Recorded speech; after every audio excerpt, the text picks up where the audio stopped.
stand it next to her. Because I know no one will throw one at her. Good luck. Good luck to you, sir. No security here yet. It'll take me at least one throw to get thrown out.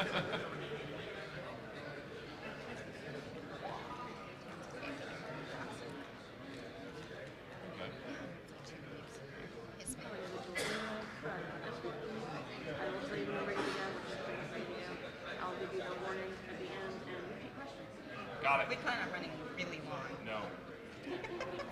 Under no circumstances do it. Darth Null, have you recovered from your food poisoning? Excellent. There was food poisoning. There was no food poisoning. There was some good trolling of Darth Null, though.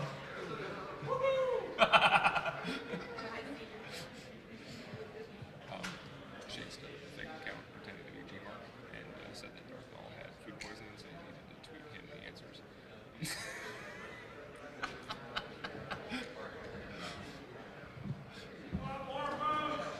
All right, we're good. You want to get cranking?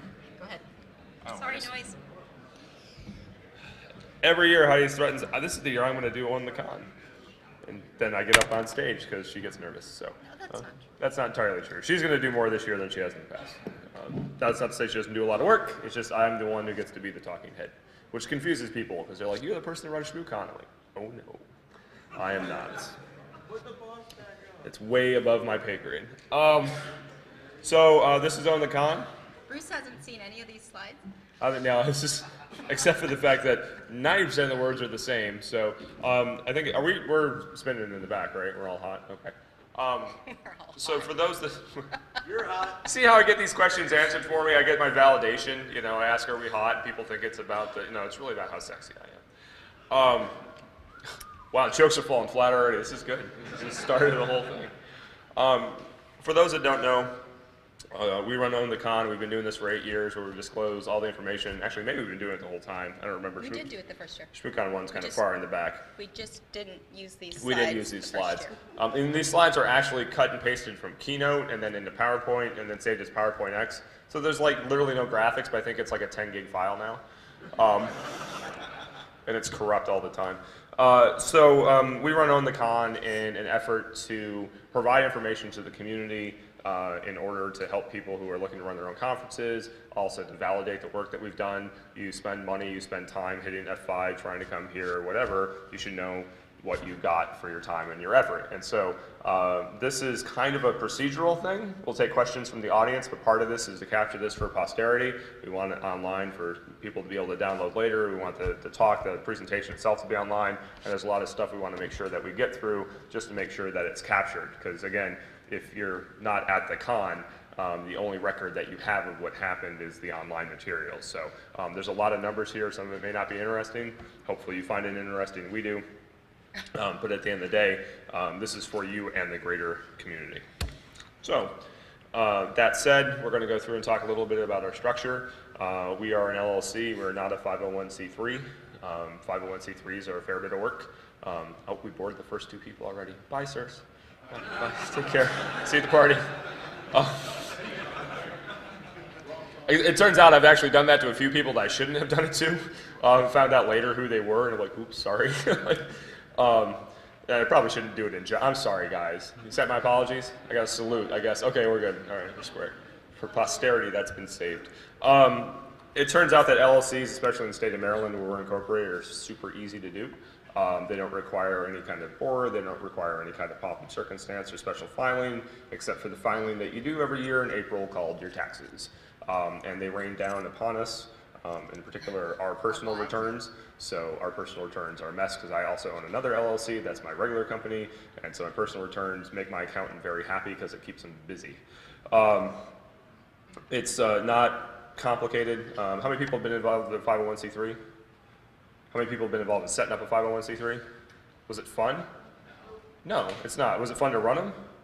I mean, it's a good mission, right? I mean, you run a nonprofit and it's a good mission, but frankly, we'd rather just kind of pay the tax and not get the advantages and not have all the overhead because we have other things to do, like raise our kids and run an actual company. So, organizational structure. Again, this is the same as last year and many years before it. We do most of our planning on email, some via phone. the Shmoo group, where this all originally came from, was a very distributed group of people. We had people in Alaska, California, Washington, Virginia, other countries. We didn't get together maybe at DEF CON. Like that was usually like the grand Shmoo meetup was at DEF CON each year. So we were very used to the gate and process of working in email. Now, what works for us may not work for you. I know other conferences that meet in IRC, you know, you have big telecons, whatever it is, you know, but this is what works for us. And we find we stay pretty focused on task. You know, there isn't a lot of banter about what, you know, things that aren't related to con, because email, I guess, is antiquated now. Will soon go the way of, I don't know, Gopher and Usenet or something. We do have, I am just bombing, it's terrible. I made the Gopher joke already this week, so people are like, whatever, Gopher was funny yesterday. It's not funny today. Still funny today. Thank you, man, I appreciate it. Well, that's good. It's funny every day. Yeah, that's the, well, you and I may be of a different generation, in fairness. Although you're a proficient tweeter, so, Twitter, I don't really know.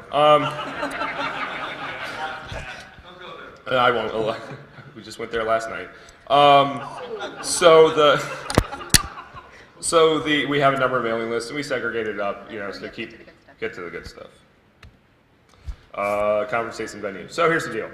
Running a conference in DC has some complications. One, hotels are kind of expensive. It's hard to find one that's of sufficient size to hold 1,700, 2,000-ish people.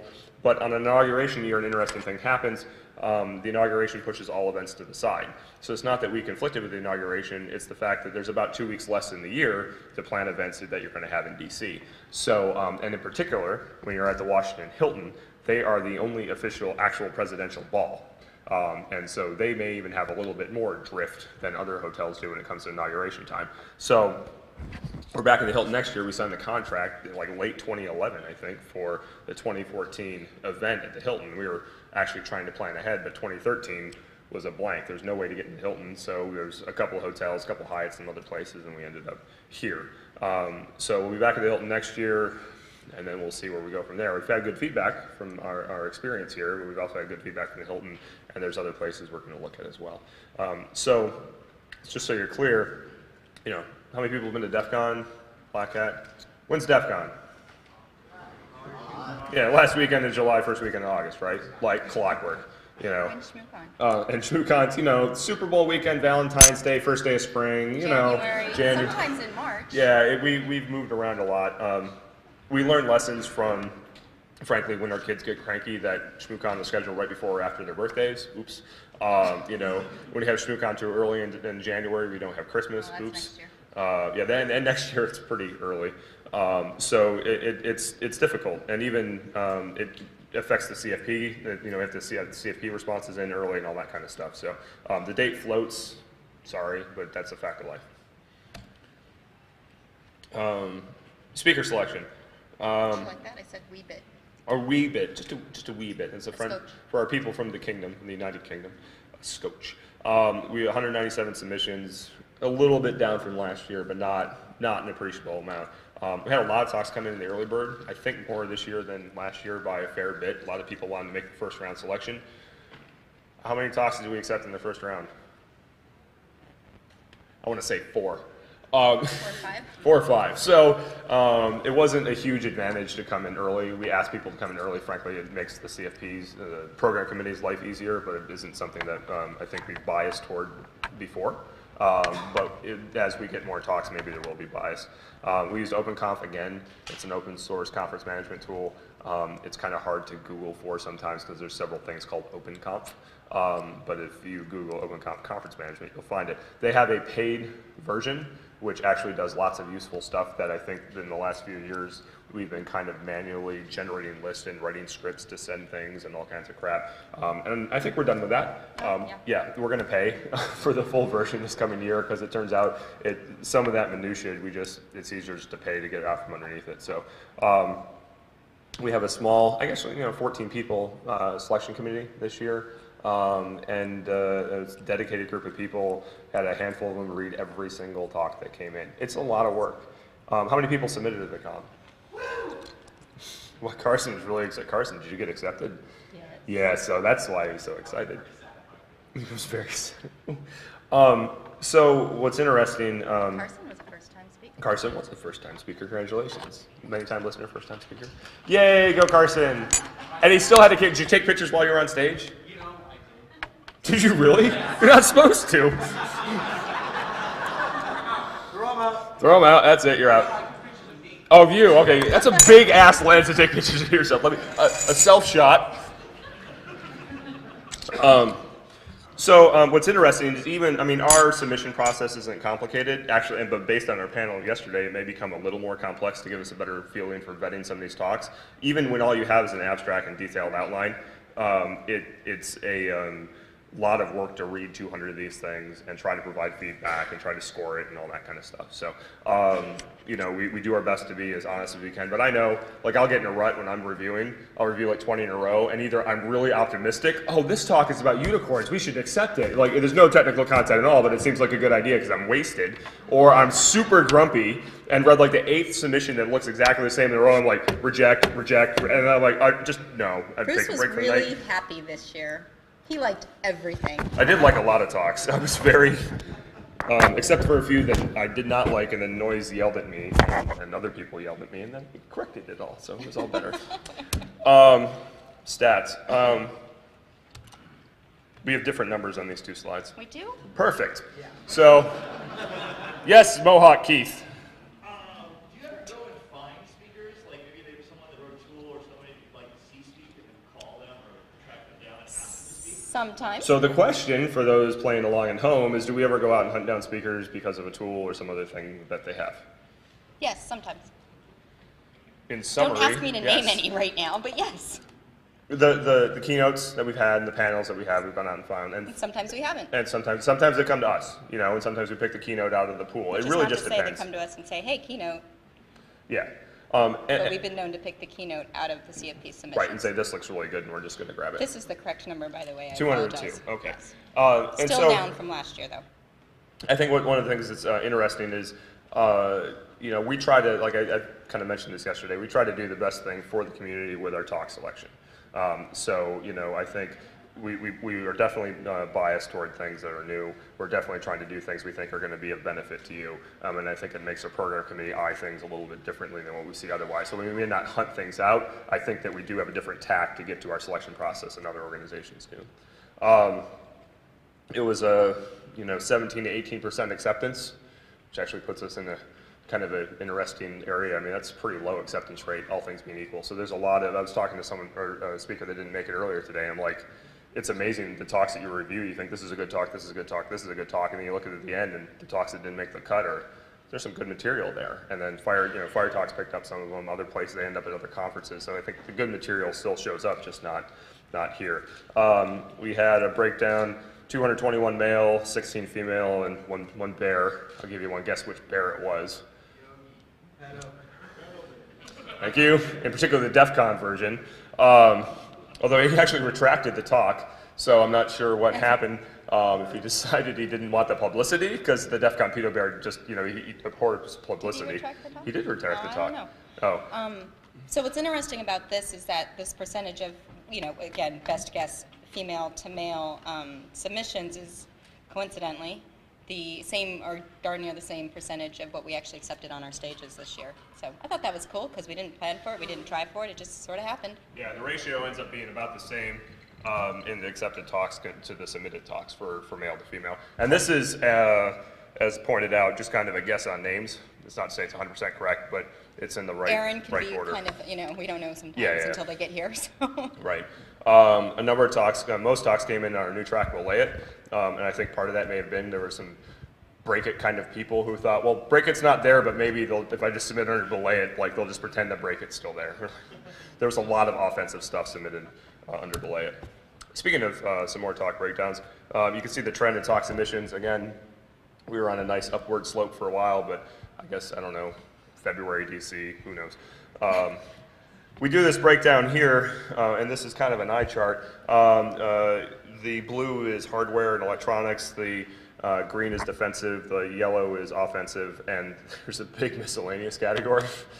We can make other categorizations, but they end up being very tiny, so we just don't bother. We just bin them as miscellaneous. And you can see, I mean, this year we did try to get a push for more defensive talks. We saw a greater ratio and a greater absolute number of defensive talks, lower ratio and lower absolute number of offensive talks. So, a little bit of a nudge got us some progress. We're going to keep nudging in that direction and see what it gets us next year.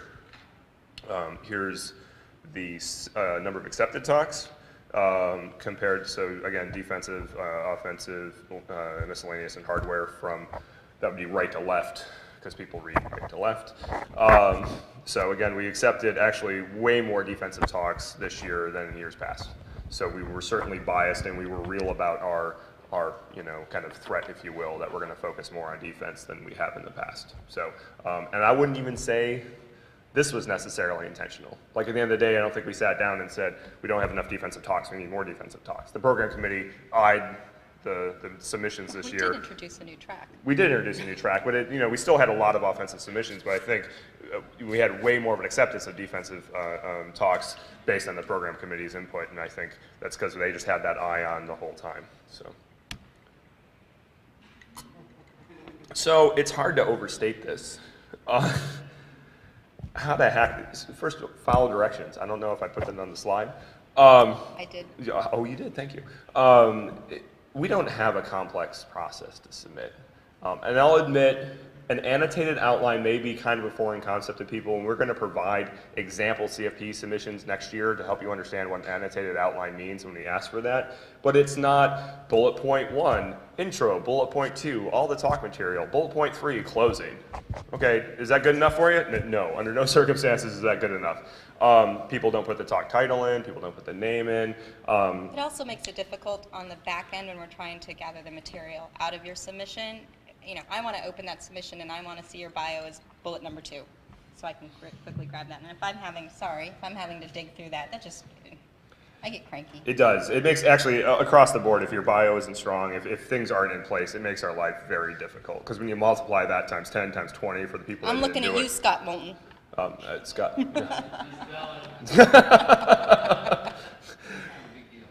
He's kind of a big deal. Yeah, exactly. Little Scott Moulton. Yeah, we almost made a bio up for you. I did. It was happy. So, I think I think we took a harder line this year than years past about people that didn't follow directions. Like, if you didn't basically create a compliant response, we really didn't want to create a compliant response on our end. It was like you get a kind of a 1. It was a scale of 1 to 6 in OpenConf, so 1 is obviously not the best. You want the largest number possible, not the smallest. Put some effort into it. There were certainly some talks that I don't think the effort was put into, or some submissions, excuse me, and it shows, especially as we got closer to the first submission deadline, that early submission deadline. There's some things that came in like 11:58 that I'm pretty certain was just someone's head rolling on the keyboard. All right, so let's talk about that for a second, though, because, at least a couple of those came in because... Because what? Because what? What do who's we on do? first? I don't understand. I don't know. Who here knows what our super secret thing that we've done for the last few years for speakers who don't get accepted? I refuse to call them rejected speakers. Anybody? You get a barcode. You get the ability to buy a barcode. Guess what? That's changing next year. And I'm not going to tell you how it's going to change, but it's changing next year. It's not just submit, don't get accepted, get in. So, yeah, think about that and take it to heart. So, but we want good submissions. We want well thought out submissions. And I think this goes, and again, last night's panel, I don't know if a lot of people checked out and were out eating, but it was dinner time. It was dinner time. I think a lot of interesting things came out of it, and one of the things that fell out of it, I think, was that the conferences, these ad hoc, hacker, whatever community conferences, are kind of a gatekeeper for information into the public knowledge, into our corpus that we use every day to do our jobs. And in the academic community, you have advisors, you have this whole process of review and things like that. We don't have that. And what it boils down to are program committees at conferences making the decision, yeah, this thing is worthwhile getting on stage and this thing isn't. And it's kind of there's a lot of conferences, so you can shop around and usually get on stage even with a crappy idea, to be frank.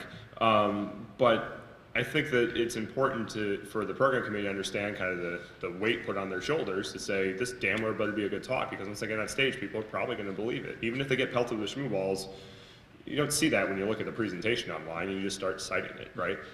And so I think we're probably going to end up with a more stringent CFP process to get a little more detail, so we know not necessarily a fully baked research material what it's going to be, but to have a better ability to assess what's going on.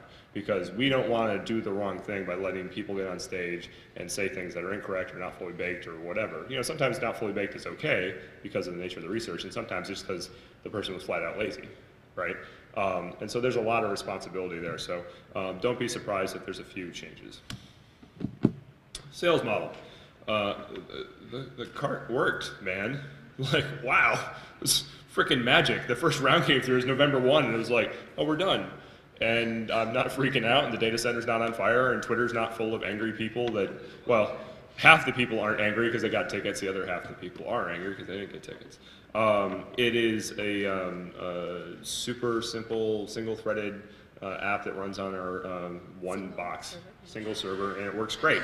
Now here's the kicker. We still run all our back-end kind of business logic. It's all Django driven, which is what we tried to use originally to do the front-end sales. And what we found is things like Django and these big frameworks are fantastic for all the day-to-day maintenance when Heidi has to issue tickets and revoke tickets and deal with the sponsors and convert all this stuff, like click, click, click. And Darth Null's been helping out with that. He's been fantastic at building an interface to help us with that. That's great. When it came time to scale that to actually sell tickets in the face of the crush of people trying to hit the server. I know that someone told me last night, they actually told me about their bot. I'm like, yeah, we hit it once a second for 5 seconds, and then we hit it with a 30 hits per second, and then we hit it once a second for 5 seconds, then we hit it with 30 in a second. We just keep cycling through that. I couldn't figure out why, except I guess they were less of a jerk if they waited 4 seconds and just hammered the server. So it's clear that people are writing bots and beating the shit out of this thing. And Django just does not put up with that well. We had 6 servers in a cluster, and my God, they were still getting destroyed. So our solution here to use a framework for the back-end process and use some lightweight C-Think for the front ends worked great. We had this Capacha in place, and the Capacha wasn't like reading fuzzy letters. It was just prove you're human, Spell the word red, R-E-D, next. Okay, good.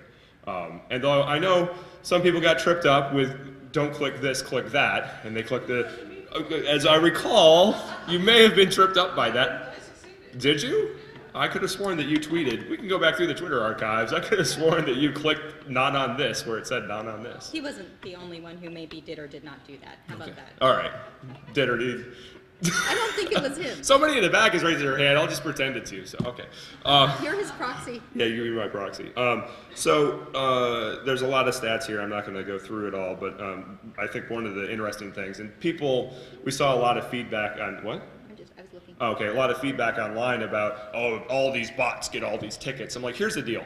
We try to develop a system that at the front end stops bots from being successful in reserving tickets. Secondarily, we isolate the reservation process from the sales process for 2 reasons. One, if the server is cratering, we don't want people trying to buy tickets through the same server because then you get all kinds of credit card transactions in weird states, and credit card processors don't like that. They get really pissed off when we have to refund like $20,000 when we haven't done any business for the previous 11 months, right? That's something that makes them really nervous. But secondarily, we review all the transactions. There's that hour window or 2-hour window in between, and we're sitting there digging through the logs, looking at IPs, looking at emails, and trying to understand where are the trends. Did anyone game us? Has somebody figured out something that we didn't account for and got 20 or 30 or 40 tickets? And once it's all okay, if there's any issues, we deal with the people that we have issues with, and the rest get released for purchase. So, we spend time trying to validate, trying to make it as fair as we can to the live people that are sitting there clicking buttons. Yes, question. So it's a great testament to the conference itself. It had it sell out for a certain amount of time. In case of your ability to help change the community in a way to kind of fall in the same direction. With the estimates here of the online viewers here, I'm wondering if you have an estimate of what your potential could be if you had combination of your online viewers and your ticket sales, if you tracking stats for the online viewers as well? So the question is, I guess, first of all, how big are the online viewers and the real viewers kind of together? Andrea, do we have anybody in this channel right now?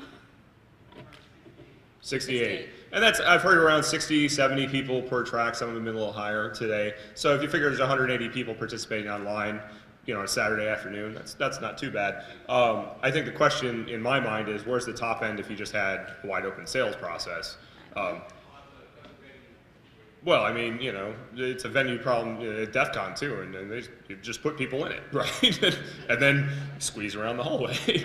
And that's not to disparage DEF CON, it's just a lot of people want to go to it, and it turns out maybe Vegas isn't even big enough.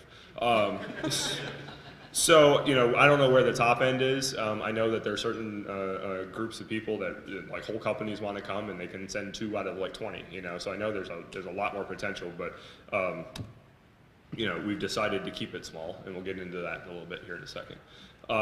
We're small as 1,700 people, I guess it's relative. This year we had 1,607 out of 1,662 checked in. That's a really fantastic rate. Last year we were pretty close. I don't know why we said by far our lowest when the year before was actually. I think that was there from last year. Like I said, I updated. All right, yeah. Changed You numbers. just got to roll with it. The numbers are basically correct. It's mostly recycled. If it's quasi-true, Look, it's just late is. Saturday, yeah. Usually we're doing it late Sunday. So compared to the Snowmageddon year, where we had a fairly large number of no-shows, this year's been relatively few no-shows. We had about 58 speakers, 70 staff, 10-ish press, equals about 1,700 people. Press and/or. There's a difference between air-quoted Yes. press. How many press were there? I'm Not even gonna go there. This is a conversation that has no good ending. But I think it's interesting, this venue, when we toured it, I don't know that we had a sense of how well it would work for this many people, especially down at the bottom here and stuff, and transitioning between talks. What was people's feeling? Did it work out for the size pretty well, or? Not horrible. Not horrible. right? That's a I mean, ringing endorsement. Good. I've been able to walk everywhere I wanted to walk. Yeah. That's good. I'd hate if you had to crawl. I think my employee reviews are usually something like, well, he did an adequate job, I guess. That was Jeff's. Is that a view? Yeah. Anyway, I think the space worked out pretty well for 1,700 people, and the Hilton has different issues at 2,000 people than this did, but I think it worked out pretty well. Oh, yeah, have fun. Yeah, thanks. So some of you don't like it when tickets get sold on eBay. I've heard. First of all, we don't control what people do with their tickets. That's not our game. You don't have to show up here and show ID. Well, some of you do. Well, some of you do, like rejected speakers because we don't want you transfer. Speakers who weren't accepted. Speakers who weren't accepted. Potential speakers. Non-positive answered speakers. I don't even have anything good for that. I don't either. Okay, so some people have to show up and show ID, but for the vast majority of you show up, your little thing scans and you get a thing. We don't care who you are, right? I actually asked one of the guys I knew, I saw like one of his tickets get redeemed and it wasn't him. And I was like, well, that's odd. And I found him later and he'd give it to a friend. But people can do whatever the hell they want with it. They can barter them, they can sell them, they can give them away. We don't care. Now, eBay's a different deal because there's a feeling that that's the marketplace for secondhand sales. People maybe just be buying tickets to resell on the eBay market, and that's whatever. That's their prerogative. It's your prerogative to buy it. Our stance, and we made it very clear this year, we will not validate sales that move across eBay.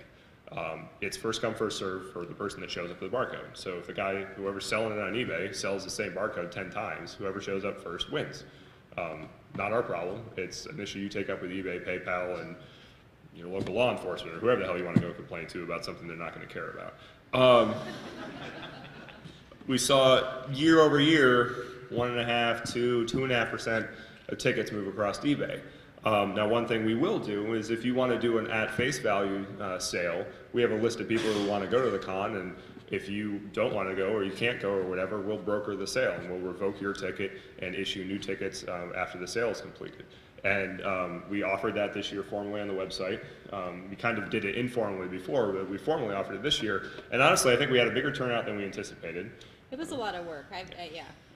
But And we may have to actually have someone dedicated to doing that next year, because I think it's a good idea, because it's a safe way to sell them, and it doesn't have the markup. Well, it protects the buyer. It protects the That's buyer, what protects the ours seller, does. and you don't It have doesn't. people making money, making $300 or $400 on the sale You of the don't know ticket. Well, I guess they could be then extorting them on the side, and we don't know. But come on, only Keith would. I mean, I'm sorry. Oh, wait. He's like, yeah, hell yeah. I don't give Keith a barcode. Yes, sir. Can you speak to, or do you not like to comment on whether that sort of collision pops in reg? Someone shows up and says, So- "Here's my barcode," and Only So the question is, have we had collisions before at registration where people show the same one? with the same barcode? Like someone says, here's my barcode. Sure, it actually, well, No, you've already checked. so, I don't even know if he's in the room, but if he's back at registration, Bob actually gave us tickets. He had 2 barcodes, and he gave them to his friends, and he accidentally sent the same one to the 2 guys, and of course, there was a second one. We've seen that happen. Usually it's a mistake. Only one time last year did we have a bad barcode show up at the door. And I said on the, I don't know if any of you read the news post I made about it, but I couldn't remember at the time what I had done. And we turned him away, and then in the end I actually let him in because the guy had emailed me months previous, and we'd had a discussion, and as much as I don't like to validate eBay sales, I had promised him I would validate the ticket, and then he had emailed me in the days before the con, and me being busy, I missed it completely, and he would have known prior to getting here. So I did make it right, and I let him in because I felt responsible. But that is the only time that we've had a bad barcode show. Right, and that kind of led to our hardline stance on, if you do it on eBay, not our problem. So, makes it very simple. So not a lot of shenanigans, in summary. Why do we stay the same size? How do I count the ways? So one, we want to preserve the feel of the con. We like to think we're a small con. I'm not sure that 1,700 people qualifies as small, but it's small-ish, and you have an experience where you meet new people, but you can see your friends too, and I think that's, that's important. Hi, friends. Hi, friends. Yes, we have a lot of friends. I find out I have a lot of friends around ticket sales time. People on LinkedIn, like, hey, we worked together 20 years ago at like a Burger King, can you flip me a ticket? He actually worked at Taco Bell, just to be clear. For 3 days. 3 days. They were going to make him manager. Yeah. I think I was the only guy not doing meth, so it was a very easy decision. The meth jokes, man, they hit every time. Thank God, Breaking Bad. So it's difficult to find a space in DC that's a little bit bigger. It's easy to find space that's a lot bigger, handle 5,000 people or something like that. It's difficult to find like 2,500. And it seems weird, but you can build a space like this under a hotel and hold 2,000 people. You can't, it's hard to build a space under a hotel that holds 3, because you actually need like a half a city block to do that, or even more. And so we find this is an easy size for us to find in DC.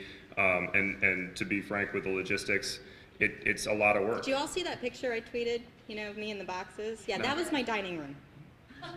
She's sitting on the pile of boxes going from floor to ceiling in our dining room, and she's like perched up on top of like a little cubby hole we made in the box. And then they didn't let me down. It was only half the dining It was only half the Well, dining room. We And didn't it was actually only show the them blankets. boxes on the other side Yeah. of the dining room. room. The other half. So it's a lot of work to deal, and it scales linearly. I mean, a lot of this does. I'm really happy I run my own company because I can just disappear for 2 weeks and I'm not going to get fired. But Heidi's really full throttle for like a month and a half leading up to the con, where it's wake up, work on ShmooCon stuff, go to bed. About 2 weeks before the con, I start going to work at all, and I get up, work on ShmooCon stuff, and go to bed. And that's my life. And our kids just sit there and stare, like pointing at the box of mac and cheese, like someone can warm this up, please. Like, I'm going to burn myself again, please. As it stands this year, they're all sick. They were all sick like the week before the con. Makes it extra exciting. Oh my God. Bronchitis. Bronchitis and the flu. Patient 0. Yeah, Yes. if you get You sick, can blame us, it's okay. absolutely, we're responsible for con flu I this washed year. my hands a lot. And even like small things, like in years past, we get all the bags delivered on pallets, and then the bag distributor negotiated a new contract, and instead of shipping with freight, they ship with UPS. Not UPS freight, straight up UPS. We get trucks. A UPS truck showed up and said, this whole thing's for you. I'm like, really? How is that possible? So, and the thing is, like, even that day I was getting ready, I felt bad. I'm like, I'm gonna go to the office. And I was walking out the door to go walk to the office, and the UPS truck was like in front of me, and the guy's tapping his foot. And I'm like, I know what I'm doing for the next hour and a half, And it's like, it's a lot of work. And I'm not trying to, complain. I'm just saying, people are like, oh, you should just get bigger. Well, a lot of people ask why we Buy don't me a bigger stage house. it, or stage it someplace else, and that hasn't proved to be an option for us. Right, and even like we stage a lot of stuff at my office, which is, for the guys that work for me, it's a mile away from my house. It's not far, but it's still not my house. And we have to like take the kids down there and go down and work, and people come in, and our office is about 3 feet wide and 30 feet tall, and so it's very It's got awkward. a lot of glass. A lot of glass, a lot of stairs. You have like 4 flights of stairs in this little tiny building, and so things are just kind of everywhere, and it's not, there's no loading dock. It's all very difficult. And I'm not trying to complain. I'm just saying, like, if you want us to get bigger, we're not, There's other cons. There's other cons that you can go to. We encourage you to start your own cons. That's why we're doing this. Like, please, and we put them in the programs. Go to other cons.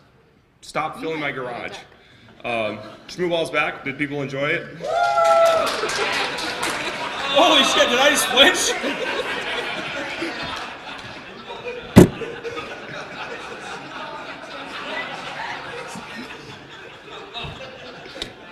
Should I protect you? What? No, it's all. That's that. No, you can't protect my pride now. I took that from you. Son of a bitch. Yeah, I'm trained like a puppy dog, man. Like, I peed on that floor once, never again.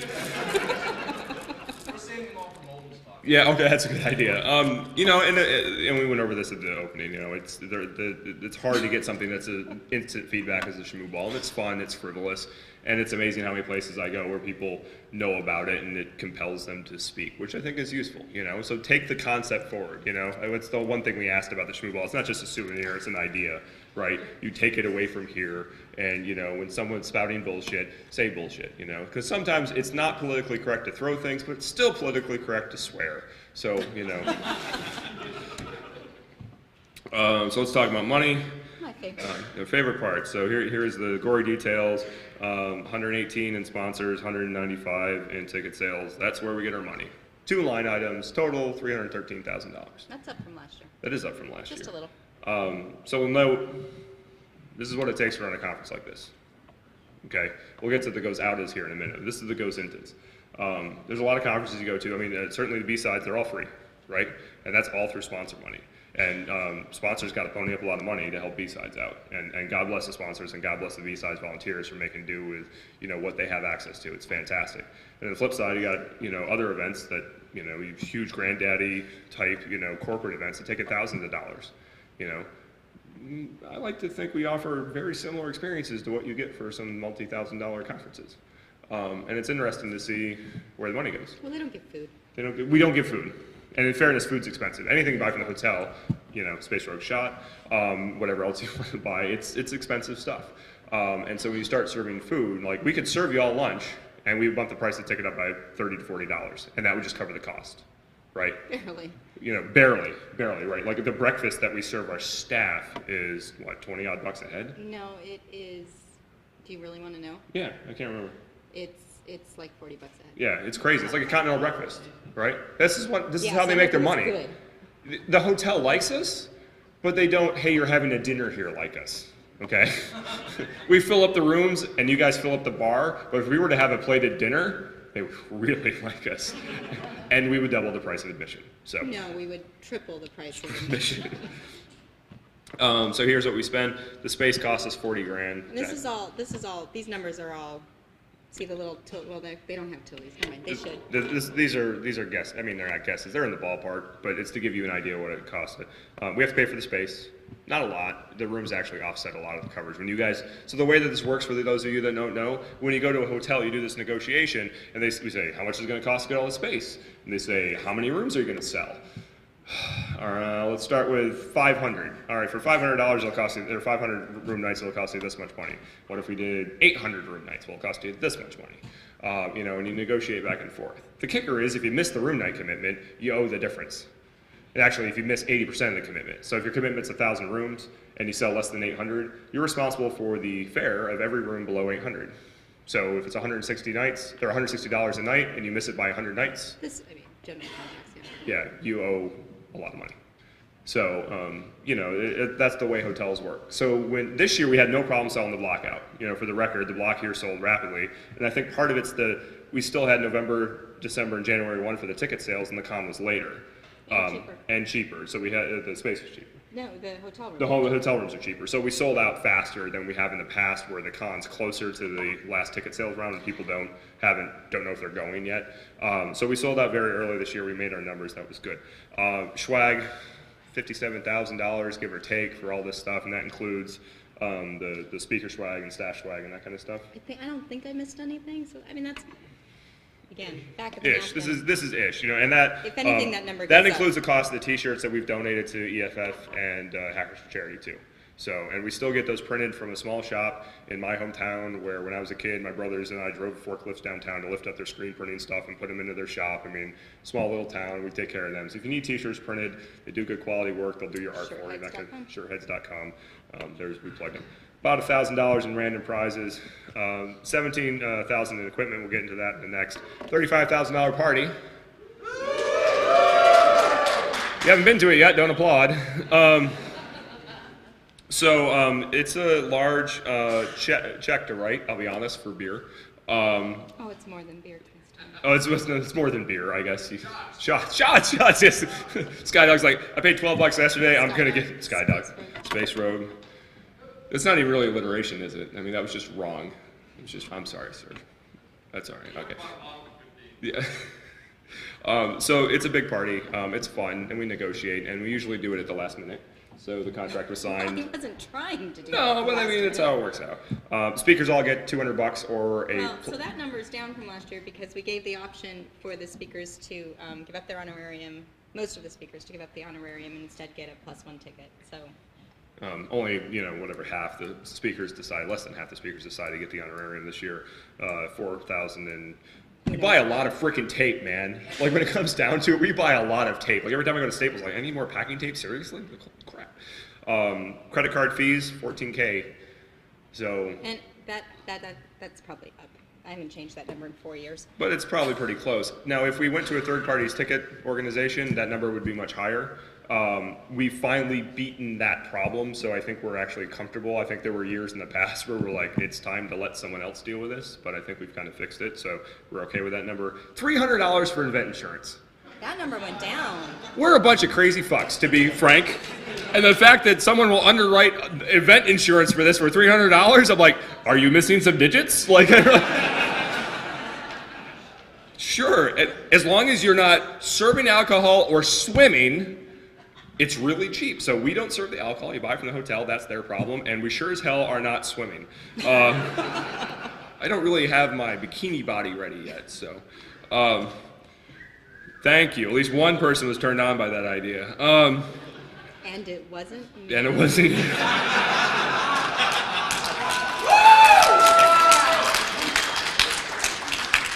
We sponsor other events. We pay quarterly taxes. When you get big enough, you have to pay the government quarterly instead of yearly because they think you might not come back with all your money. That number's probably gone up too. And that number's, that's didn't just a even look 'cause wag. It's I mean, depressing. what it is, it's a big number as it turns out. That check is particularly hard to write every year. So Those checks. we're up to about 205K, which is a little bit higher than last year. We had to buy some gear. The labs guys, I actually felt bad when I realized when I bought new servers for them last year, I gave them these boxes that they're running all this virtualized stuff on, and I bought them boxes of like 4 gigs of RAM. Like, here you go, it's 2 Xeon processors, you got 8 cores and 4 gigs of memory. And I was going through the mailing list, and they're like, all right, how many VMs can we run if we only do 386 megs of memory per VM? I'm like, oh God, I'm such a jerk. So I ordered a lot of RAM and installed it in the servers, and I think it ran better this year. Yes. Yeah, he's still angry from last year. He wasn't here last year. One of our Mac Minis from Reg died, and so we replaced that. With these fancy projectors here, they were $2,500 when we bought them new last year, and then we bought some new ones this year, and they were $2,493. So they've gone down by $7. It turns out they're very nice, like prosumer projectors, and they're quite bright. I mean, I know in years past when we were skimping on projectors, people were like, damn, the screen's kind of dark. And these things, I use these at home in broad daylight on the wall, and I can see just fine. Like, we watch movies outside, and you can project them in the day. It's pretty cool. We bought some laptops, a desktop, a bunch of other shit, and at least $150 of gaff tape. So, yeah, it's a lot of gaff tape. Gaff tape isn't cheap, as it turns out. There's money left over, 100K, give or take. We've got some ideas for next year. And we say that, but it was pretty clear, I think, in the opening, things are changing a little bit. We're going to get serious about getting students here. We're going to get serious about preserving the information that's presented here in probably alternative ways. We're going to change the way we do business. It's time. We've been doing this for 9 years. We settled in. We got comfortable. It works. So let's make it not work and see if we can fix it again. So bear with us. So I expect next year to be different. To be frank, The same but different. It's time to stir the pot. And if you hate us for it, cool. At least we tried. So You can throw things at us. you can, we will encourage you. You can throw things at him. Network, you guys have some comments and numbers to give us? You want to come on up and do it? Yes. You want me to read? I can read. Okay. Can I read your handwriting? Can we start with that? It took 30 hours or so to build the con networks. We had 30 attendees, 7 staff, and 5 vendors. Actually, we had a few fewer vendors this year in labs than in years past. Enterasys does pretty much bring everything. They had 15 switches and 33 APs with 1 Wi-Fi. Oh, so we have a lot of redundant APs. And they even, it's funny because I used to like hoard those little 8-port switches. And like they just had like a box of those little bastards because they were always required. And then like last year I walked in and there were just Enterasys switches everywhere. And I'm like, my switches are crying. Can you do something with them? They feel really bad, you know? Went out to Staples and bought all the cheapest, crappiest switches I could find. We had Airtight running the whips with 8 sensors.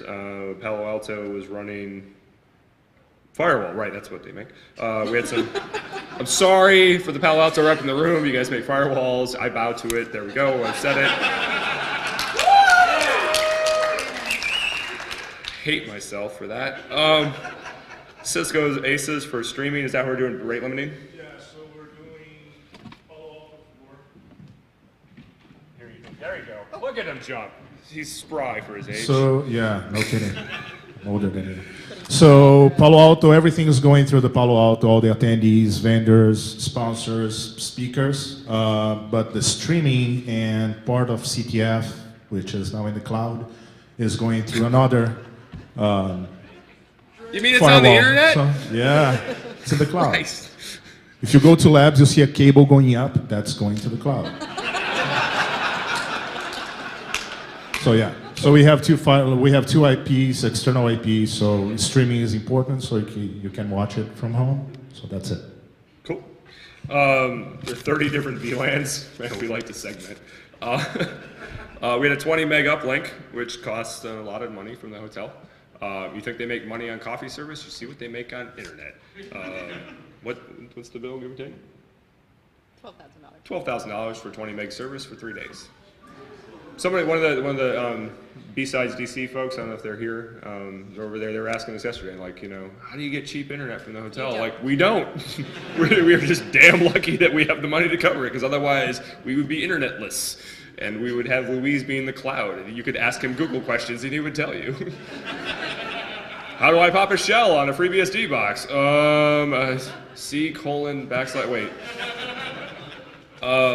Anywho, IPv6, something. Okay, that's the labs. On-site registration. So it went smoothly after the first 5 minutes. I think we had a few hiccups with the QR codes. But it was literally fixed in 5 minutes. It was literally fixed in 5 minutes, but it was different. And I think, you know, when we test it in the office and in our houses and things, it works. And then you get here and people have printed out. One guy had something that looked like he printed out like on a HP 500 that was on an earthquake table. He's like, this is as clean as I could get it to print. I'm like, with what? Like, I don't understand what's happened. You know, and the phone scanned well on some machines and the paper scanned well on others. We got to sort that out. But I think for the most part, the QR code worked out pretty well. QR readers are scary. Or these optical readers. Do some research on them, man. Like, because they read every barcode type known to mankind. They're configured through barcodes. Shh, whatever. People are going to figure it out. When you want them to accept control characters, you scan a barcode that says accept control characters. What? So... Here, check this one first. Does it work? Nope. Okay, try this one.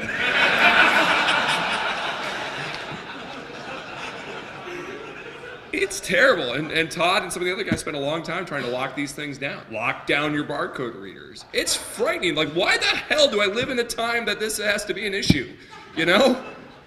You know, I know you can put like malicious QR codes to like take the people with their phones to malicious websites. I'm like, I'm just gonna go own Old Navy or something. Like, you know, like this is insane. I'm not gonna do that. Yeah, damn it. The Red staff really has this down, you know, wash, rinse, repeat. They just handed out the things. We still were up to about 6, or a person every 6 seconds, give or take, through there. So we moved the line pretty quick once we got up to full tilt. And we do roll those T-shirts in advance. We go down to my office, we sit around, we drink some beers, eat some pizza, and roll T-shirts, because it's a lot easier to take a T-shirt that's been rolled with a size on it than it is to go through a frickin' bunch of shirts and try to find it. So, you know, it's little things like that. That's a whole day of prep to get ready so that it runs smoothly here. We literally move everything down to the office, print out all this stuff, cut it, people descend upon the office, we make this whole progression of, you know, people doing folding. We call it a party. We call it a party to make people convinced that it's a good time. And we bring beer. And we bring beer, but it's a lot of volunteer work, so that when you walk in and you hand us $15, we hand you a T-shirt and you're back on with your life. And it seems like a small thing when it happens to you, but you got to realize, again, there's a lot of volunteer time that goes in the backside to make it happen. And I think that's one of the things that kind of struck me this year. We were ahead of the game when it came to prep, but it's because we were spending a lot of time early on, prep, being ready for the event. So we're streaming video again. I think the 3rd, 4th year we're doing this. We're gotten good. We tested it. We even have backups. Like, we got laptops ready in case our normal laptops die. We're using... we didn't have that last year, so... No, we didn't. We got lucky. We did get lucky. This year we were ready. We used Flash Media Encoder to stream to Ustream. And to be clear, Ustream, I think, used to archive the stuff for free or whatever. I don't really know. We always host our own videos. We rip them ourselves. We put them on our website. We don't put them on YouTube. We don't give the money to Google to add or whatever. On that note. On what note? On the DVD note. Oh, on the DVD note, please buy Ted's DVDs. He's here. He drives across the country. That's how he makes his money. Also note that Ted's DVDs are not free. We know we had a few people go, oh, DVDs, and walk by and snag them. I think it was an innocent mistake. If you've inadvertently done that, please go throw some money at Ted. Preferably make it rain, because you should see Ted dance. Yeah. Maybe not, but it's interesting. We supply our own security staff, and we're not talking like, you know, tasers and stuff, but, you know, it's our own people who walk around and make sure everything's okay, things are accounted for, people have badges on. Shenanigan level is relatively low. I think it's because we, you know, it's all the show of force that we have. I don't know. Maybe we're just all nice people. You know, we're not the hacker cons we used to be. We have had a lot of success in not delineating security from other staff. And I know some conferences, their security and their staff. We feel very strongly that everybody's just staff. And it's worked for us. But I think part of it may be we don't have a very rowdy crowd, you know, so there's the need to go. Let's keep it that way. Yeah, let's keep it that way. I appreciate it. We rent radios from a local vendor. It's, at some point we thought about buying them, but it's pretty cheap to rent radios. They deliver them to the hotel and pick them up from our house. We don't even have to think about them. They handle everything. So there's the radio right there, actually. Thank you, Louise. All contests came back. We did something different with the badge contest. Mm-hmm. Is that the same from last year, different? You'll find out at closing. Shh. How many people participated in any contest? Any at all? Did you enjoy it? You want to see them again next year? You like them? I mean, I think that one of the things that happened this year is our contests were a little bit more reachable, I think, for some folks. In the past, some of them have been difficult. If you looked at the ShmooConography opening when they were flipping through all the things, like I think it was like ShmooConography 2011 was the most mind-bending series of dots that you had to connect to make that thing work. Like, he explained it to me once and I was like, shut up. Like, really? That's what it's supposed to be? It was only marginally more difficult in the year that we gave punch cards to people as a badge, but they weren't readable, so you had to actually enter in all the dots onto something else, and there were like 16 designs. That drove people nuts. You know who solved that? Darth Null. Like, how many years later? Like 3 years. No, but still, come on now. Like, the fact that I couldn't believe when he said it, like, oh, here's a solution. I was like, holy shit. I'd forgotten all about that. I'm surprised no one killed us. Vendors and sponsors, we had 32 sponsors this year, including labs. So the labs, when they give us gear, we just consider them a bronze sponsor. They're a lab sponsor. They're a lab sponsor. And so they get signage on the back of the things, and they get on the labs banner and stuff, and we recognize their contribution here. They get super exposure within the labs. They do get a lot of exposure in the labs. It works very well from a hands-on perspective. The bronze level sponsorships are reserved for only small businesses.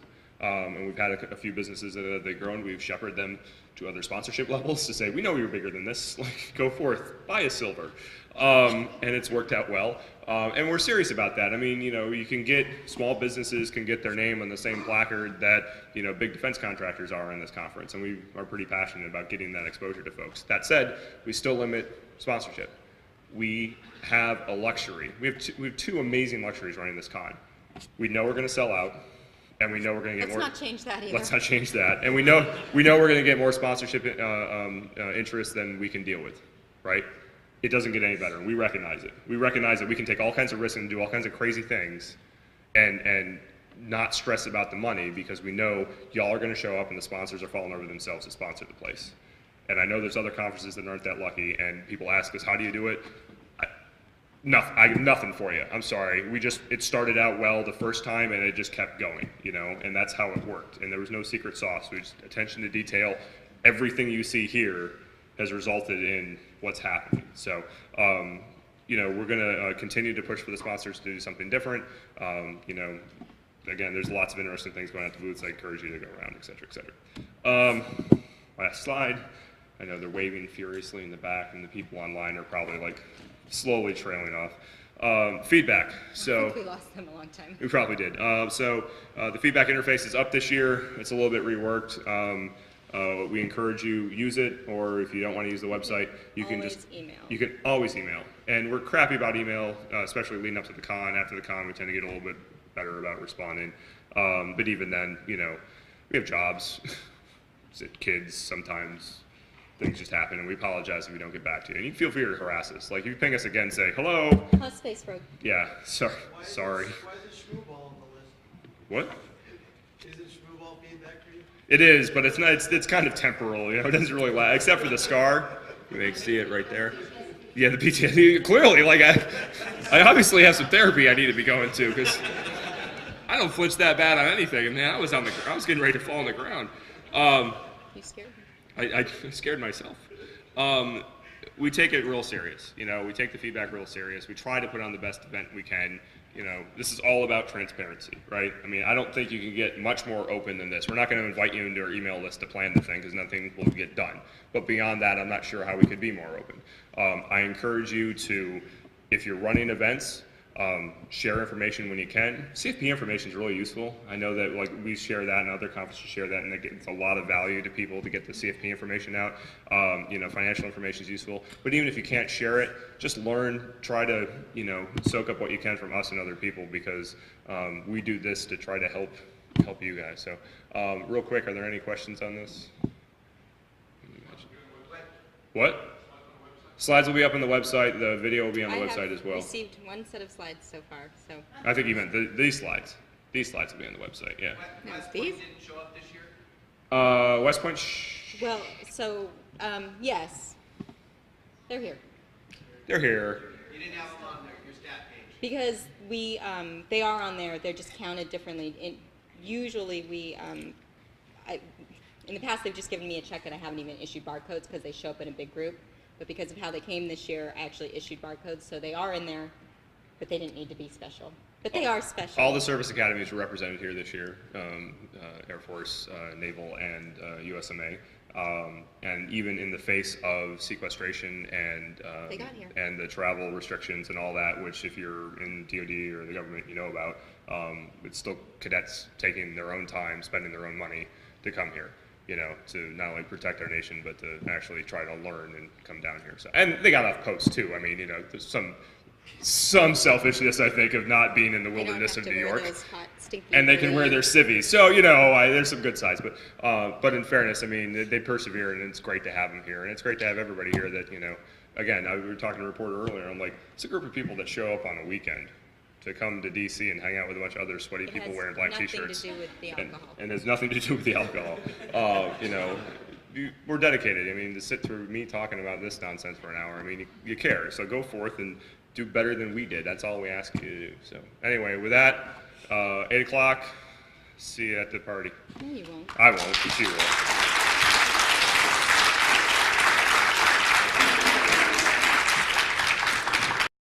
Where's the shield, Bruce? I'm standing next to her. Because I know no one will Good luck to you, sir. No security here yet. It'll take me at least 1:30 to get thrown out.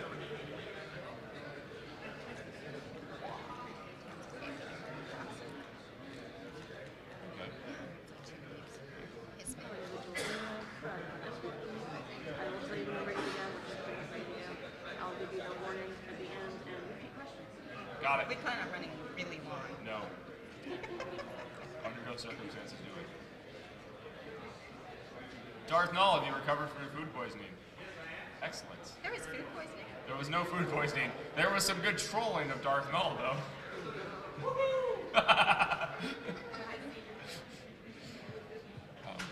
She used a fake account pretending to be Gmark and said that Darth Null had food poisoning, so he needed to tweet him the answers.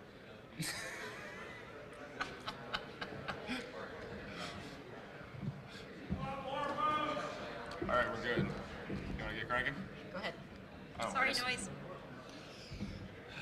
Every year, Heidi threatens, this is the year I'm going to do on the con. And then I get up on stage because she gets nervous. So that's not entirely true. She's going to do more this year than she has in the past. That's not to say she doesn't do a lot of work. It's just I'm the one who gets to be the talking head, which confuses people because they're like, "You're the person who runs ShmooCon." I'm like, "Oh no, I am not." It's way above my pay grade. So this is on the con. Bruce hasn't seen any of these slides. Now it's just, except for the fact that 90% of the words are the same. So I think we're spinning in the back, right? We're all hot. Okay. So for those that You're hot. see how I get these questions answered for me, I get my validation. You know, I ask, "Are we hot?" And people think it's about the. No, it's really about how sexy I am. Wow, jokes are falling flat already. This is good. This started the whole thing. For those that don't know, we run Own the Con. We've been doing this for 8 years, where we disclose all the information. Actually, maybe we've been doing it the whole time. I don't remember. We did do it the first year. ShmooCon 1's kind of just- far in the back. We just At the Hilton, we were actually trying to plan ahead, but 2013 was a blank. There's no way to get into Hilton, so there's a couple hotels, a couple Hyatts, and other places, and we ended up here. So we'll be back at the Hilton next year, and then we'll see where we go from there. We've had good feedback from our experience here, but we've also had good feedback from the Hilton, and there's other places we're going to look at as well. So just so you're clear, you know, how many people have been to DEF CON, Black Hat? When's DEF CON? Yeah, last weekend in July, first weekend in August, right? Like clockwork, you know. When ShmooCon. And ShmooCon's, you know, Super Bowl weekend, Valentine's Day, first day of spring, January, January. sometimes in March. Yeah, we've moved around a lot. We learned lessons from, frankly, when our kids get cranky that ShmooCon was scheduled right before or after their birthdays. Oops. You know, when we have ShmooCon too early in January, we don't have Christmas. Oh, that's Oops. next year. Yeah, then and next year it's pretty early. So it's difficult, and even it affects the CFP. You know, we have to see the CFP responses in early and all that kind of stuff. So the date floats. Sorry, but that's a fact of life. Speaker selection. Did you like that? I said wee bit. A wee bit, just a wee bit. It's a friend scotch. for our people from the kingdom, from the United Kingdom. A scotch. We have 197 submissions, a little bit down from last year, but not an appreciable amount. We had a lot of talks come in the early bird. I think more this year than last year by a fair bit. A lot of people wanted to make the first round selection. How many talks did we accept in the first round? I want to say 4. 4 or 5. 4 or 5. So it wasn't a huge advantage to come in early. We asked people to come in early. Frankly, it makes the CFP's, the program committee's life easier, but it isn't something that I think we've biased toward before. As we get more talks, maybe there will be bias. We used OpenConf again. It's an open source conference management tool. It's kind of hard to Google for sometimes because there's several things called OpenConf. But if you Google OpenConf conference management, you'll find it. They have a paid version, which actually does lots of useful stuff that I think in the last few years we've been kind of manually generating lists and writing scripts to send things and all kinds of crap. And I think we're done with that. Yeah, we're going to pay for me running a nonprofit, and it's a good mission, but frankly, we'd rather just kind of pay the tax and not get the advantages and not have all the overhead because we have other things to do, like raise our kids and run an actual company. So, organizational structure. Again, this is the same as last year and many years before it. We do most of our planning on email, some via phone. The Shmoo group, where this all originally came from, was a very distributed group of people. We had people in Alaska, California, Washington, Virginia, other countries. We didn't get together maybe at DEF CON, like that was usually like the grand Shmoo meetup was at DEF CON each year. So we were very used to the gate and process of working in email. Now, what works for us may not work for you. I know other conferences that meet in IRC, you know, you have big telecons, whatever it is, you know, but this is what works for us. And we find we stay pretty focused on task. You know, there isn't a lot of banter about what, you know, things that aren't related to con, because email, I guess, is antiquated now. Will soon go the way of, I don't know, Gopher and Usenet or something. We do have, I am just bombing, it's terrible. I made the Gopher joke already this week, so people are like, whatever, Gopher was funny yesterday, it's not funny today. Still funny today. Thank you, man, I appreciate it. Well, that's good. It's funny every day. Yeah, that's the, well, you and I may be of a different generation, in fairness. Although you're a proficient tweeter, so, Twitter, I don't really know. I won't, we just went there last night. We have a number of mailing lists, and we segregate it up, you know, so to get to the good stuff. Conference dates and venues. So here's the deal. Running a conference in DC has some complications. One, hotels are kind of expensive. It's hard to find one that's of sufficient size to hold 1,700, 2,000-ish people. But on an inauguration year, an interesting thing happens. The inauguration pushes all events to the side. So it's not that we conflicted with the inauguration, it's the fact that there's about 2 weeks less in the year to plan events that you're going to have in DC. So, and in particular, when you're at the Washington Hilton, they are the only official actual presidential ball. And so they may even have a little bit more drift than other hotels do when it comes to inauguration time. So we're back in the Hilton next year. We signed the contract in like late 2011, I think, for the 2014 event, full version this coming year, because it turns out some of that minutia, it's easier just to pay to get it out from underneath it. So we have a small, I guess, 14 people selection committee this year. And a dedicated group of people, had a handful of them read every single talk that came in. It's a lot of work. How many people submitted to the con? Well, Carson is really excited. Carson, did you get accepted? Yes. Yeah, so that's why he's so excited. He was very excited. So what's interesting... Carson was a first-time speaker. Carson was a first-time speaker. Congratulations. Many-time listener, first-time speaker. Yay, go Carson. And he still had to... Did you take pictures while you were on stage? Did you really? You're not supposed to. Throw them out. Throw them out. That's it. You're out. Oh, of you. Okay. That's a big ass lens to take pictures of yourself. Let me a self shot. What's interesting is our submission process isn't complicated actually, but based on our panel yesterday, it may become a little more complex to give us a better feeling for vetting some of these talks. Even when all you have is an abstract and detailed outline, it's a lot of work to read 200 of these things and try to provide feedback and try to score it and all that kind of stuff. So, we do our best to be as honest as we can. But I know, like, I'll get in a rut when I'm reviewing. I'll review like 20 in a row, and either I'm really optimistic, oh, this talk is about unicorns, we should accept it. Like, there's no technical content at all, but it seems like a good idea because I'm wasted. Or I'm super grumpy and read like the 8th submission that looks exactly the same in a row. I'm like, reject, and I'm like, no. I'd Bruce take a was break from the really night. happy this year. He liked everything. I did like a lot of talks. I was very, except for a few that I did not like, and then Noise yelled at me, and other people yelled at me, and then he corrected it all, so it was all better. Stats. We have different numbers on these two slides. We do? Perfect. So, yes, Mohawk Keith. Do you ever go and find speakers? Like maybe they were someone that wrote a tool or somebody like C-speak and then call them or track them down and ask them to speak? Sometimes. So the question for those playing along at home is, do we ever go out and hunt down speakers because of a tool or some other thing that they have? Yes, sometimes. Didn't use these slides. We didn't use these the first slides.